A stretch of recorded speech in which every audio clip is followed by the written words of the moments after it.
ఒక్కరూ ఏం కోరుకుంటారంటే ఏకాగ్రత ఎక్కువ ఉండాలండి, నాకు జ్ఞాపక శక్తి బాగా పెరగాలండి, మనసు ప్రశాంతంగా ఉండాలండి, మత్తు లేకుండా బద్ధకం లేకుండా ఉండాలండి, మనసు చురుగ్గా ఉండాలండి అంటుంటారు.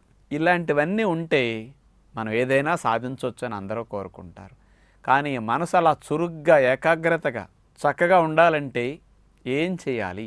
దీన్ని ఒకటి ముఖ్యమైన విషయంగా చాలామంది కోరుకుంటారు. కాబట్టి దీని మీద మనం ఈ రోజున ఆలోచన చేయబోతున్నాం. మనకి ఉడికిన ఆహారాలు ఎక్కువ తినటం అలవాటు.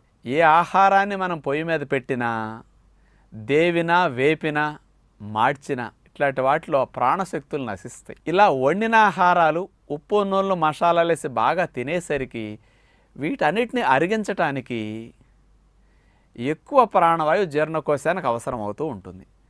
అంచేత మీరు ఆహారం ఇట్లాంటి వండినవి, వేపినవన్నీ బాగా తిన్న తర్వాత, నూనెలో దేవిని తిన్న తర్వాత 30-35% ప్రాణవాయువు సుమారుగా మీ జీర్ణకోశానికి ఎక్కువ అవసరం పడుతూ ఉంటుంది ఈ ఆహారాన్ని అరిగించటానికి. అందుచేతనే మనిషి పొట్ట నిండా భోజనం తిన్న తర్వాత ప్రాణవాయువు వెళ్ళటంతో పాటు ఆహారం అరగాలంటే రక్తము అక్కడికి ఎక్కువ వెళ్ళాలి. 40-50% బ్లడ్ సర్క్యులేషన్ పొట్టకెళ్ళిపోతుంది.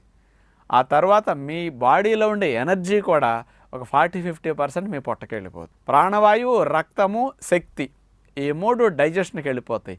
ఇది ఎలా అంటే, మీ ఇంట్లో సింగిల్ ఫేస్ కరెంట్ ఉంది, అనుకోకుండా వేడెక్కువ ఉందని చిన్న ఏసీ పెట్టుకున్నారు. ఏసీ ఆన్ చేసిన వెంటనే కరెంట్ ఎక్కువ ఏసీ మిషన్కి వెళ్ళిపోయి ట్యూబ్లైట్లు, ఫ్యాన్లకి వెళ్ళటం తగ్గిపోతుంది.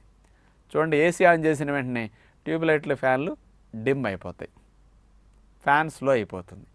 అలాగే పొట్టకి ఉప్పు నూనెల ఆహారాలు, నూనెలో దేవినవి ఇట్లాంటి ఉడికిన ఆహారాలన్నీ మనం తినేసరికి వీటన్నిటిని అరిగించడానికి ఇవన్నీ కాన్సన్ట్రేటెడ్గా అక్కడికి వెళతాయి. కాబట్టి పొట్ట నిండా తిన్న తర్వాత ఎవరైనా చూసుకుంటే డల్గా ఉంటాం.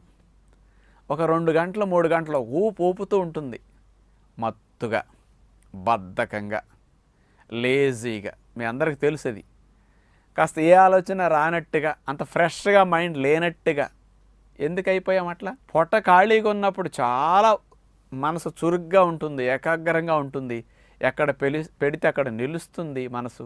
మంచి ఆలోచనలు వస్తాయి పొట్ట ఖాళీగా ఉన్నప్పుడు. పొట్ట నిండా ఆహారం తిన్నాక కప్పను మింగిన పాములాగా మనం డల్లగా అయిపోతాం. కారణం ఇది రీజన్ అన్నమాట.